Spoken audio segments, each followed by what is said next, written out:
আদিত্য ভাইয়া আসছে না? হ্যাঁ আসছে তো। এই যে আমি। এটা আমার মামাতো ভাই। তাহলে তুমি আমার মামাতো বোন? আপু আমাকে কোলে নাও।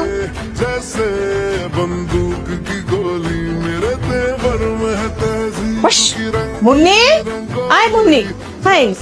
এরকম হুট হাট নিচ থেকে চলে আসলি কেন? হ্যাঁ চল মামার সাথে পরিচয় করে দিব। রাখো তোমার পরিচয়। এটা কি? এটা তোর মামাতো ভাই। মামাতো ভাই? হ্যাঁ, আমার ফ্রেন্ডদেরকে দেখছি তাদের মামাতো ভাই খালাতো ভাই কত সুন্দর, সিনিয়র, হ্যান্ডসাম, বিয়ে হয়, প্রেম হয়, আর এটা কিনা আমার মামাতো ভাই। এটা তো মামাতো ভাই, আমি কলঙ্ক। আমি তোকে বিয়ে করবো। শুনছো কি বলছে? কত পাকনা। আচ্ছা বুঝতে পারলাম, এই জন্য তুই আজকে তো সাজুগুজু করেছিলি। পাগল। আয় তাড়াতাড়ি নিচে